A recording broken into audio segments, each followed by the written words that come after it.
Le récit du consultant gouvernemental, Ingo Swann, relatif à des activités extraterrestres clandestines tenues sur la Lune, prend une toute nouvelle tournure, maintenant que les documents, rendus publics, de la CIA sur le Stargate, avalisent un grand nombre des affirmations de Swann. Ceci est l'étrange et véridique récit de l'étude psychique effectuée par Ingo Swann, pour le compte du gouvernement américain, dans différentes agences incluant la CIA et la DIA, et de ses allégations personnelles sur l'existence d'une mystérieuse opération clandestine avec qui il est entré en contact, pendant l'apogée des expériences financées par la CIA au Stanford Research Institute, allégations maintenant soutenues par la publication par la CIA des 2/3 environ des documents existants sur Stargate. À en croire Ingo Swann, ceci provient d'un homme qui, bénéficiant d'un accès top secret, au cours de ses journées de travail, informait et entraînait des officiers de l'armée de l'air américaine, de la Defense Intelligence Agency, de l'INSCOM, et de plusieurs autres agences trop nombreuses pour être toutes mentionnées ici. Il y a bien une part de vérité dans les rumeurs voulant qu'une vie intelligente d'un autre monde travaillerait derrière les rideaux, ici-bas, sur Terre. D'après le témoignage de Swann tiré d'un livre rare et auto-publié en 1998, non seulement ils sont déjà présents ici, mais ils construisent également quelque chose sur la face cachée de la Lune. Et, par-dessus le marché, ils ne sont pas amicaux. La vérité est plus étrange que la fiction, et cette histoire projette assurément les limites de l'imagination jusque dans la réalité. Pour Ingo Swann, le moment décisif menant au monde de tromperies et de mensonges des grandes opérations clandestines et à leurs étranges requêtes, pour la surveillance psychique de la Lune et au-delà, a eu lieu au début de 1975. Lorsque Swann a publié son récit en 1998, la plupart des documents classés de la CIA et de la DIA concernant le programme secret Stargate étaient toujours inaccessibles au public. Alors que ce texte était sous presse, en été 2006, plus de 80 000 pages de documents étaient à portée de main à Starstream Research. Cela incluait les résultats des tests médicaux et psychologiques effectués sur M. Swann, tests reliés à son implication dans les expériences financées par la CIA durant ses activités au Stanford Research Institute, dans les années 1970. Le programme Stargate de la CIA. Au début des années 70, des inquiétudes ont commencé à faire surface dans les différentes agences de renseignement, sur un possible retard sur l'Union soviétique dans le domaine de la guerre psychique. À l'insu de la population générale, les soviets étaient occupés à explorer les frontières de la science, l'utilisation de l'ombre noire du monde du paranormal à des fins d'espionnage. Les aptitudes de Swann étaient suivies depuis un moment, mais elles avaient véritablement attiré l'attention du pouvoir en place à l'anglais, avec l'enregistrement, par des équipements de test très sensibles, d'une apparente perturbation, créée par la projection mentale de Swann. En plus d'influer sur les données sortantes de cet instrument sensible, Swann a été en mesure de fournir une description de base de l'appareil, qu'il n'avait jamais vu auparavant.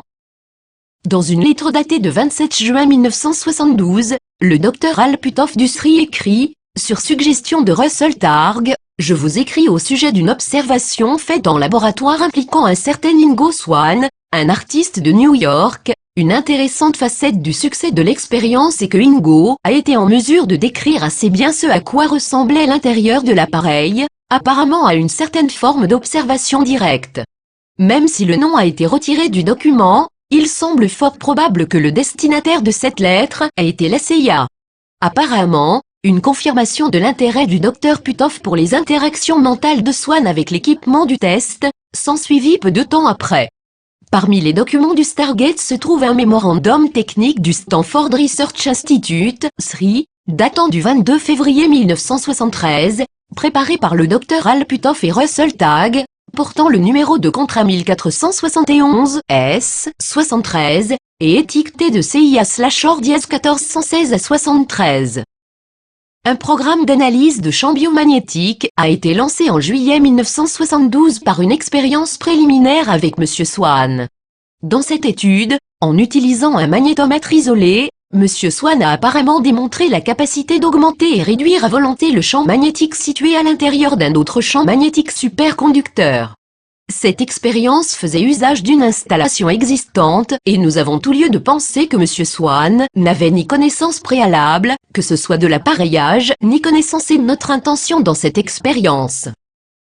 Un mémo d'août 1972 destiné au directeur du TSD/BAB à la CIA note que non retiré et quelqu'un nommé non retiré du département des sciences naturelles de la CIA prévoit un voyage sur la côte ouest le 11 août, où ils rencontreront Ingo Swann et auront l'occasion de l'observer. Les sciences naturelles planifient la formation d'un comité de coordination pour travailler sur les ESP et les données qui nous parviennent. Lorsque nous avons contacté l'ancien officier des sciences naturelles de la CIA, dont le nom avait été retiré, il a confirmé l'authenticité du document, mais a nié avoir une quelconque connaissance des allégations de Swann. Un brouillon de mémo non daté provenant du vice-directeur des opérations, William Colby, et adressé au directeur de la centrale des renseignements, révèle la nature clandestine de l'implication de la CIA dans la recherche sur les sujets humains. Récemment, deux individus, M. Uri Geller et M. Ingo Swann, semblent avoir démontré certaines de ces capacités, dans des conditions de laboratoire contrôlées. Les capacités de ces individus, qui ne sont pas au courant de l'implication de l'agence, sont soumises à une sérieuse enquête scientifique, qui est, en partie, soutenue par le projet mentionné plus haut.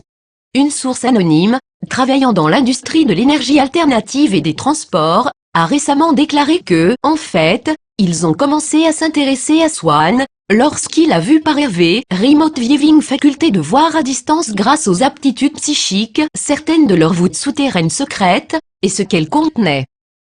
C'est à ce moment-là qu'ils se sont approchés du SRI, parce qu'ils étaient véritablement effrayés par la réalité que représentait le Remote Viewing, en tant qu'arme aux mains des soviets. En se basant sur les archives disponibles sur Stargate, personne ne semble avoir considéré que toutes ces manifestations de l'impossible étaient de fortes indications d'interférence, dans les affaires humaines, par une intelligence supérieure, avec des technologies plus puissantes à sa disposition. Mais avait-il véritablement oublié de considérer cette éventualité? Le récit du livre de Swann suggère que quelqu'un se tenant dans l'ombre portait une attention particulière à tout ceci. Quelqu'un dont le pouvoir et l'accès aux informations comprenaient le travail souvent super secret effectué au SRI. Starstream Research a été en mesure de retracer les résultats des tests médicaux et psychologiques de Swann à partir du document du SRI, même si les sujets des tests n'étaient identifiés que par SNAS6. Un des mémos de la CIA n'avait pas été édité au niveau des noms des participants, et il a été relativement facile d'utiliser un processus d'élimination de sexidage pour déterminer l'identité d'Ingo Swann et de Pat Price, deux des principales stars des débuts du SRI. D'après les documents officiels, Swann était, presque en tout point, parfaitement normal. Il n'était certainement pas du genre à se raconter des histoires, comme le confirment les tests. Au cours des premières années de financement par la CIA des études au SRI, l'équipe de recherche a démontré l'existence d'appréhension que le KGB soviétique soit intéressé au travail qu'ils effectuaient, et ils gardaient toujours à l'esprit qu'ils pouvaient être un jour kidnappés, ou pire encore. La paranoïa de la guerre froide était à son paroxysme pendant les premiers pas de la recherche sur l'espionnage psychique. Monsieur Axelrod. Le départ de Swann des expériences psychiques financées par la CIA, vers le mystérieux et sombre inconnu, a débuté par son recrutement, par un homme qui se faisait appeler Monsieur Axelrod. Un mémorandum archivé de la CIA daté du 21 janvier 1975 documente l'évolution du programme du SRI, juste avant l'apparition d'Axelrod, en 1972, des rapports d'activité paranormale au SRI documentés par le Dr H. Puthoff et Monsieur Targ sont parvenus à l'agence. Les contrats originaux étaient édités au /AB, édités hors/TC. Un petit contrat de type bon de travail a été initié avec la permission du Dr S. Gottlieb, des /O. Ce contrat prévoyait l'administration par le SRI des tests de laboratoire effectués sur Monsieur Ingo Swann, un artiste de la ville de New York, possédant ce qui est, affirme-t-on, des capacités paranormales. Monsieur Swann a été testé et a fourni des résultats significatifs, dans des conditions bien contrôlées. Nous mentionnerons seulement que le Dr Sidney Gottlieb, des /O, était fortement impliqué dans les expérimentations au LSD de la CIA sur des sujets humains non consentants, à l'intérieur d'un projet appelé MK-Ultra. Vers la fin de février 1975, les relations de Swann avec la mystérieuse opération intéressée par l'activité extraterrestre ont commencé par un appel téléphonique d'une connaissance haut placée, qui l'a alerté d'un contact à venir avec un véritable homme de l'ombre. Quelques semaines plus tard, L'appel est entré à 3 heures du matin, exigeant la présence de Swann à Washington, D.C. Le mystérieux contact de M. Axelrod a dirigé Swann à travers une série de rendez-vous secrets tenus en différents endroits. Lors de la première rencontre, Swann a reçu l'instruction d'attendre au musée d'histoire naturelle Smithsonian, jusqu'à ce qu'il soit contacté de nouveau par les exécutants d'Axelrod. Dans une scène digne d'un film hollywoodien, Swann a été soumis à une fouille corporelle complète, pendant qu'il roulait en voiture vers un point de rencontre secret. Pour empêcher Swann de connaître l'emplacement du repère souterrain secret d'Axelrod, un capuchon noir a été placé sur sa tête. Inutile de préciser qu'à cet instant, l'esprit de Swann tourbillonnait et se demandait dans quoi il pouvait bien avoir mis les pieds. Les étranges tenants et aboutissants du recrutement de Swann dans les opérations clandestines de l'espionnage psychique culmineront éventuellement en un contact physique rapproché avec ce qui semble être une machine d'origine extraterrestre. Qui était ce monsieur Axelrod?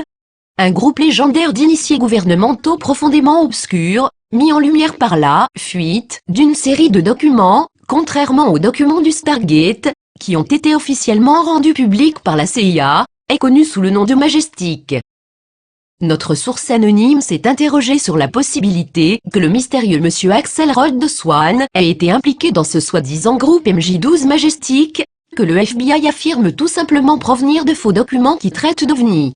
Même si le FBI affirme que les différents documents du Majestic sont des faux, une autre de nos sources du monde du renseignement a récemment suggéré que les documents fabriqués pourraient avoir été utilisés pour transmettre de véritables informations aux Russes.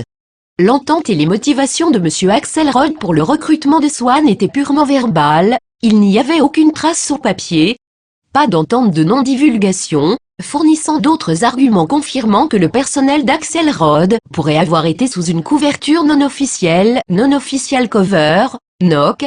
Leur existence serait démentie par les gens au pouvoir, si la nature de leurs activités devait être révélée. Swann a découvert rapidement que les intérêts principaux d'Axelrod étaient loin d'être terrestres. En plus du potentiel offert par la visualisation à distance, remote viewing, de la surface lunaire, Axelrod avait aussi une fascination pour le concept de télépathie, le partage de pensées dans une interface consciente.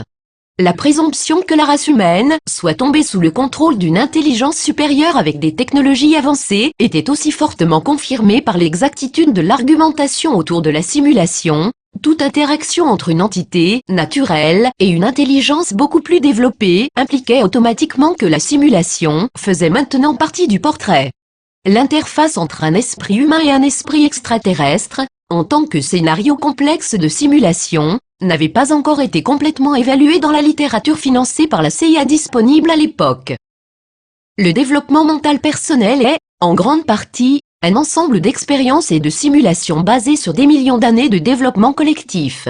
Le concept de télépathie ou d'interface esprit à esprit est un artifice, introduit pour regrouper plusieurs simulations individuelles, chacune avec leur point de vue unique sur le même environnement naturel. Dans un réseau télépathique, le monde extérieur intègre l'individu à l'intérieur d'un tout indivisible. Peut-être y avait-il un inconfort inconscient général et une peur induite par l'évidence qu'une intelligence supérieure semblait avoir développé un moyen d'interagir directement avec le cerveau humain et les fonctions supérieures de l'esprit et de la conscience, en tant que forme de communication, ou pire encore, en tant que méthode de contrôle de l'esprit. Une fois qu'une forme de communication directe cerveau à cerveau était devenue une réalité acceptée, la prochaine assumption logique était la possibilité d'un réseau d'esprits reliés entre eux dans une genre d'Internet cosmique. Des recherches récentes utilisant la technologie d'imagerie par résonance magnétique, MRI, fonctionnant actuellement dans le domaine médical, pour observer l'état d'un cerveau humain et faire correspondre cet état à des comportements bien précis, est un exemple de méthode primitive d'interfaçage entre l'esprit et la machine. L'idée qui circule dans les cercles gouvernementaux ces jours-ci est d'utiliser le MRI pour identifier les terroristes qui ont l'intention de semer le chaos et la destruction, en détectant leurs pensées. Dans une affaire du même genre, la American Civil Liberty Union a soulevé des inquiétudes concernant le fait que de tels appareils sont une invasion de la vie privée, et qu'ils pourraient même déjà avoir été utilisés pour interroger des présumés terroristes. Avec quelques millions ou plus d'années supplémentaires pour perfectionner leur technologie, On ne peut que se demander quel genre d'appareil a pu se développer dans le cerveau/esprit d'une civilisation extraterrestre. Axelrod a questionné Swann sur son travail au SRI, en particulier sur la méthode psychique, qui a plus tard été nommée visualisation à distance coordonnée, Coordinate Remote Viewing. De quelle façon cela fonctionnait-il? Au départ, Axelrod limitait les discussions au pouvoir de l'esprit collectif, et discutait d'adressage, mémoire. Est-ce que des remote viewers accédaient déjà à l'ordinateur universel de l'esprit? 30 ans avant de récentes et très sérieuses discussions scientifiques sur la possibilité que l'humanité puisse exister dans une simulation de la réalité, Axelrod interrogeait déjà Swann sur un souvenir stocké de tous les mondes possibles et de leurs différents déroulements, et bien sûr, un moyen d'accéder à cette potentielle base de données de la réalité invisible. Des conversations de table ont aussi porté sur la télépathie, la communication d'esprit à esprit, quelque chose auquel la DIA s'est beaucoup intéressée un peu plus tard, tel que le démontrent les documents sur le Stargate. Rapidement les discussions se sont orientées vers le remote viewing expérimental de la planète Jupiter effectué par Swann, qui avait récolté des données concrètes, comme l'existence d'anneaux autour de la planète. Axelrod était intéressé au voyage de Swann sur Jupiter, une tentative de vérifier s'il pouvait physiquement découvrir des détails inconnus sur la géante gazeuse, qui pourraient ensuite être confirmés par le vaisseau spatial Pioneer de la NASA. Il a ensuite demandé, Ingo, que sais-tu de la Lune? Base lunaire, Luna occulte. Swann a rapidement accepté de recevoir $1000 par jour de compensation, pour visualiser à distance la Lune. Axelrod a remis à Ingo une série de coordonnées lunaires. Inconnues de Swann, les coordonnées lunaires ciblées, environ une dizaine d'emplacements différents, allaient l'amener face à face, ou plutôt esprit à esprit, avec ce qu'il a rapidement compris être une présence extraterrestre inconnue. Swann a vu, avec les yeux de son esprit, des cratères dans la noirceur, et on a conclu qu'il devait visualiser la face cachée de la Lune, celle qui est toujours à l'opposé de la Terre. En établissant le contact psychique avec la surface lunaire, Swann est d'abord tombé sur ce qui semblait être des traces de roues de machinerie. La confusion l'a envahi, jusqu'à ce que Swann réalise qu'il voyait de l'activité intelligente et des structures sur la Lune. Dans les profondeurs d'un cratère, il a observé un brouillard vert éclairé par des bandes de lumière artificielle montées sur de très grosses et hautes tours. Swann a été troublé de réaliser que quelqu'un ou quelque chose semblait, selon les propres observations de son esprit, construire une base sur la Lune. Swann avait été impliqué dans une opération interplanétaire, et avait été amené aux installations souterraines de M. Axelrod, afin qu'il puisse rendre compte des activités extraterrestres de façon non conventionnelle. Swann en a déduit que Axelrod et compagnie avaient reçu le mandat d'espionner psychiquement la base extraterrestre lunaire, parce que les extraterrestres avaient été plus ou moins amicaux, vis-à-vis de la curiosité humaine de type conventionnel. Lorsque Ingo a ressenti qu'il avait été psychiquement reconnu par deux des habitants d'allure humanoïde de la base lunaire, il s'est demandé s'il pouvait être en danger. Axelrod a été très évasif sur le sujet. J'ai passé les quelques mois qui ont suivi à me demander si les extraterrestres allaient me retrouver et me faire frire le cerveau. Après avoir été relevé de son travail aux installations souterraines, Swann est rentré chez lui et a fait des croquis de ce dont il pouvait se souvenir des sessions d'Axelrod, et les a mis en sécurité, jusque vers la fin des années 1990. Ils sont reproduits dans son livre. Le croquis date du 14 mars 1975. Un documentaire télé récent, Apollo 11, The Untold Story, Apollo 11, l'histoire non racontée, pourrait ajouter un appui supplémentaire au récit de base lunaire de Swann. L'astronaute d'Apollo 11, Buzz Aldrin, a rapporté que l'équipage avait vu un ovni pendant leur mission historique, pour amener un homme sur la Lune. Il y avait quelque chose au loin, mais assez près pour être observé, et qu'est-ce que cela pouvait être d'autre? Bien sûr, nous n'étions pas, tous les trois, censés nous laisser aller. Houston, nous avons cette chose qui avance à nos côtés et nous ne savons pas ce que c'est. Et vous? Axelrod bénéficiait d'un accès jusqu'à l'intérieur du SRI. À l'époque du premier contact, les archives du Stargate prouvent que Swann était toujours officiellement non informé que les expériences et essais effectués au SRI étaient sous la direction de la CIA. Pris à sa plus simple expression, le récit de Swann pourrait être interprété comme le transfert d'informations concernant des recherches financées par la CIA vers une organisation d'origine inconnue, pour une période durant au moins quelques années. À un certain point, Swann s'est vu demander de relayer à Axelrod les développements des résultats des études psychiques tenues au SRI. Dans un exemple classique de grand espionnage, Swann a reçu l'ordre d'écrire le numéro 65 sur un morceau de papier, lorsqu'ils auraient atteint un pourcentage de réussite de 65% en visualisation à distance, de façon à en avertir à Axelrod. On ne peut que se demander si cela représentait la preuve d'une brèche de sécurité au SRI, ou s'il s'agissait simplement d'une méthode pour vérifier la loyauté de Swann. De la Lune, avec mes amitiés. À un certain moment, vers la fin de l'été 1976, Swann a effectué plusieurs voyages entre le SRI et Los Angeles, pour passer quelques jours avec des amis. Il ne le savait pas encore, mais il était sur le point de rencontrer les agents d'Axelrod encore une fois. Lors d'une sortie tout à fait ordinaire dans un supermarché d'Hollywood, il a été attiré par une femme ultra sexy. Alors qu'il se tenait près de la beauté fatale, il a ressenti un choc électrique dans tout son corps qui lui a donné la chair de poule et lui a fait dresser les cheveux. Swann a interprété cette alarme psychique comme un signal que quelque chose n'était pas normal chez cette femme. En fait, il en a déduit qu'elle devait être une extraterrestre. L'expérience électrique de Swann est loin d'être inhabituelle. De telles choses ont été rapportées dans plusieurs cas d'activité paranormale. Starstream Research a récemment été contacté au sujet d'une mutilation animale qui produisait un effet similaire de choc lors d'un contact physique avec la carcasse. Nous avons eu connaissance d'autres cas impliquant des appels téléphoniques provenant des voix étranges au timbre mécanique, et lors de contacts personnels avec d'autres humains qui auraient eu des expériences paraphysiques. Toutefois, Swann a eu peu de temps pour réagir, alors que sa stupeur s'est transformée en panique.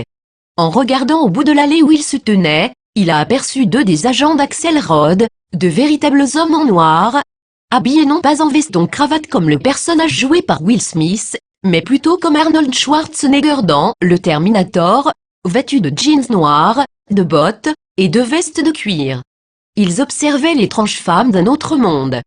Swann a quitté rapidement l'endroit, sachant qu'Axelrod l'appellerait sous peu. La reprise du contact téléphonique avec Axelrod a été loin d'être ordinaire.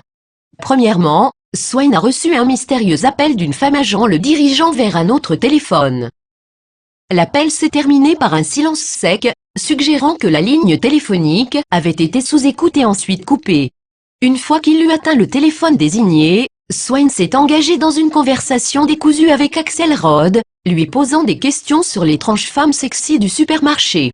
Axelrod l'a averti, « Je me sens obligé de vous dire qu'elle est véritablement dangereuse. » Apparemment Swann croyait que l'avertissement d'Axelrod avait confirmé sa pire crainte. Non seulement il y avait des extraterrestres sur la Lune, mais ils avaient des agents ici sur Terre, parmi les gens ordinaires. Si l'on devait croire Axelrod, il devrait être évité à tout prix. Attendez-vous à un contact. Axelrod s'est renseigné sur les progrès du travail effectué en remote viewing au SRI. Axelrod a dit à Ingo, « Nous avons eu une tâche spéciale. » Il avait besoin de savoir à quel moment Swann atteindrait un taux d'exactitude de 65%.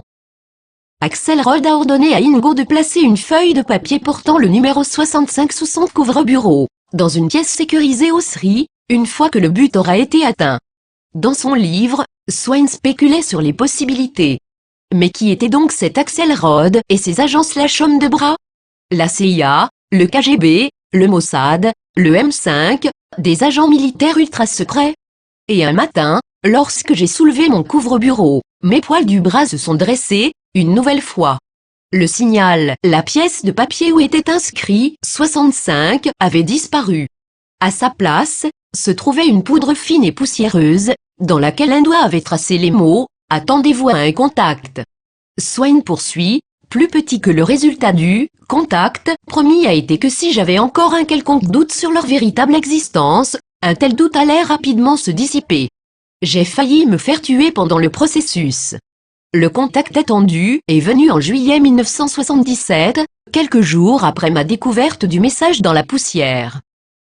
Swann a été surpris de voir M. Axelrod se tenir au milieu de la salle à manger du SRI.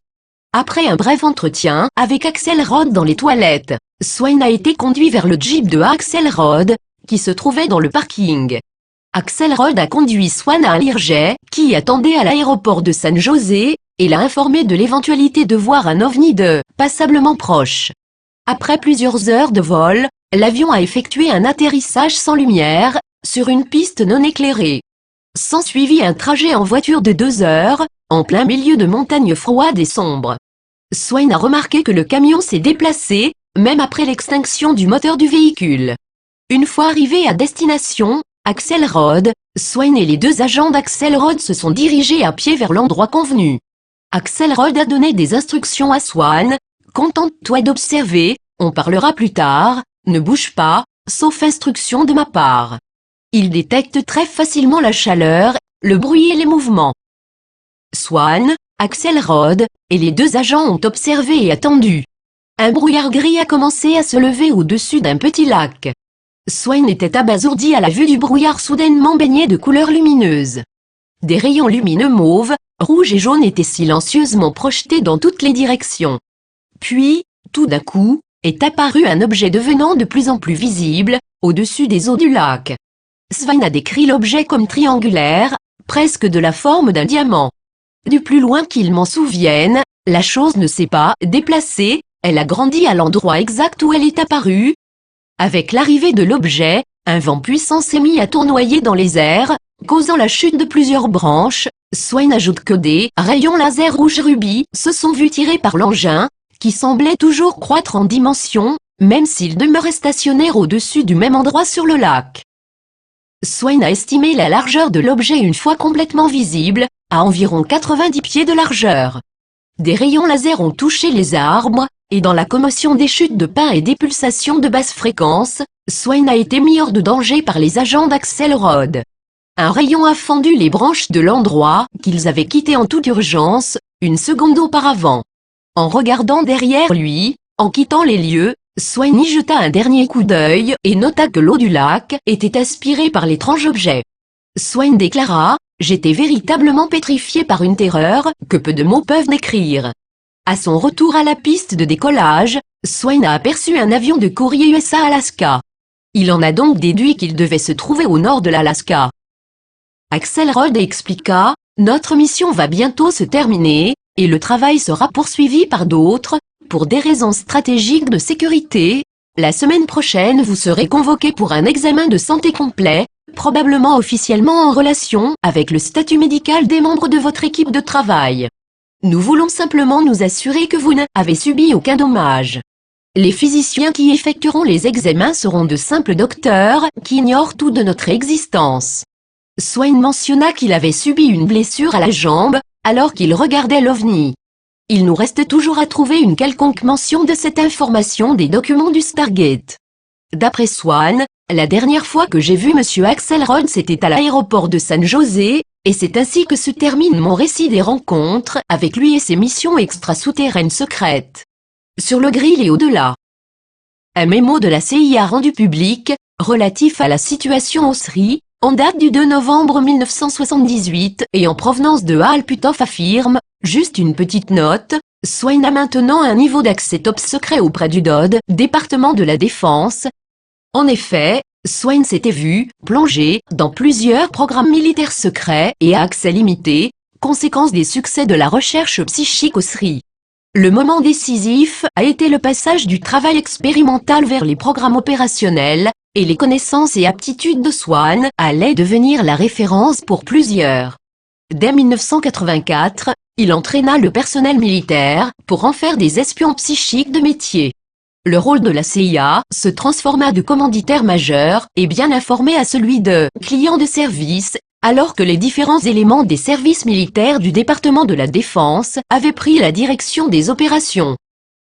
Un résumé des activités produites à la demande du Comité des appropriations du Sénat via une action dirigée congressionnellement, affirme, pendant la période entre 1975 et 1979, les éléments des services du DOD suivants soutenaient la recherche psychique, note, les différents programmes ont plus tard été regroupés sous un projet appelé Flamme du Grill, Grille Flamme, le programme de la marine américaine, avait pour but d'évaluer les capacités d'un individu à percevoir des stimulations lors de visualisation à distance. Le Centre de renseignement national de l'aviation de l'armée de l'air, anciennement la division de technologie étrangère, Foreign Technology Division, FTD, a initié son programme par la question de l'existence réelle du phénomène et par son éventuelle utilisation, en vue d'amasser des renseignements stratégiques. L'effort de recherche de nom de l'agence édité portait sur l'utilisation du remote viewing pour recueillir des informations d'un intérêt potentiel au récit d'Ingo Swarn. Le rapport continue, le Centre de commandement de recherche et développement des missiles de l'armée américaine, MIRCOM, a mis sous contrat le Stanford Research Institute, SRI, d'août 1977 à 1978. Le travail a été effectué sous le financement de la Missile Intelligence Agency, MIA.